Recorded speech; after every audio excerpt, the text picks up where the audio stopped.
mstari wake wa 5 mstari wa kwanza.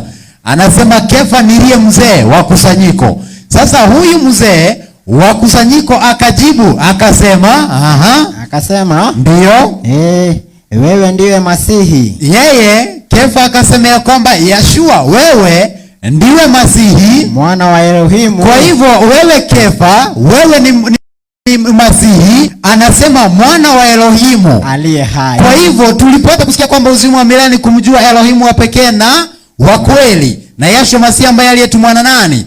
Hapa Kefa anajibu na anaandamana na lile andiko akisema ya kwamba wewe ni Masihi, mwana wa Elohimu aliye hai.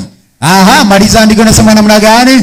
Inasema ndio. Yeshua akajibu akamwambia. Sasa Yeshua akajibu akamwambia, alimwambia namna gani? Heri wewe Simoni Bariona. Akamwambia heri wewe Simoni Bariona, kwa mwili na damu havikukufunulia hili. Kwa sababu mwili na damu hakikufunulia hivi, bali nani huyo? Baba yangu aliye mbinguni. Kwa hivyo wakati Simeoni Kefa alisema ya kwamba Yeshua ni Masihi, mwana wa Elohimu aliye hai, kwa hivyo alimaanisha ya kwamba kwa mujibu wa Yeshua ya kwamba yule ambaye aliyemfunulia ni baba yake aliye mbinguni.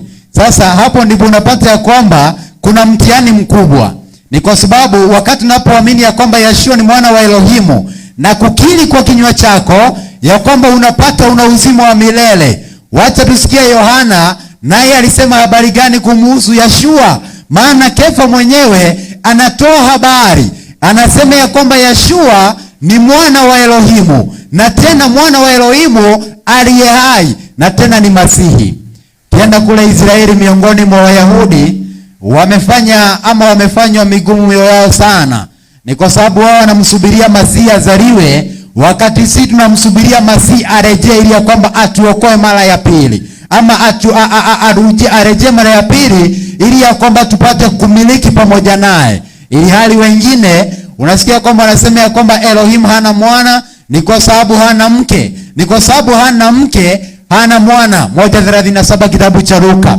Kwa mujibu wa Yawe ya kwamba mambo ya wanadamu, ya kwamba Yawe anasema mawazo yangu na ya wanadamu ya kwamba ni kama vile mbingu na nchi zilivyo na space ama the distance between.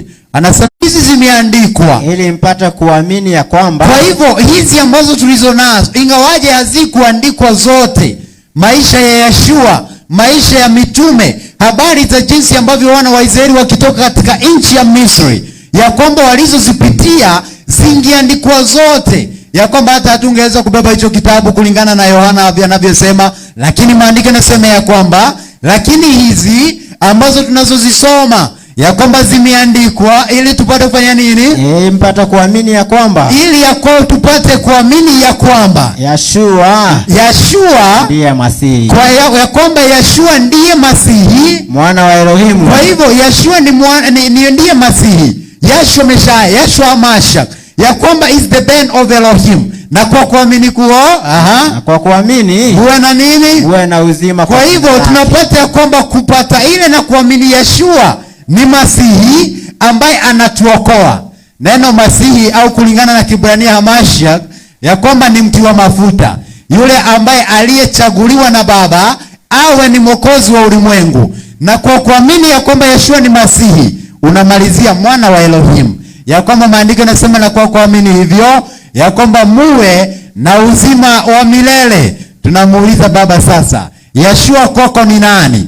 Ya kwamba kwa mujibu wako Baba yetu Yawe, Yeshua ni Elohimu mwenzako ama Yeshua ni mwanao? Nipe 17 muona roho wa Elohimu akishuka kama hua. Kwa hivyo akamuona roho wa Elohimu anashuka kama hua, akija juu yake. Natazama wakujua wewe Elohimu wa pekee na wa kweli, na Yeshua Messiah ambaye aliyetumwa na Baba. Tunamuuliza Yeshua, je, Yeshua wewe ni nani? Ama kwa mujibu wa imani yetu tunafaa kuamini namna gani? Kwanza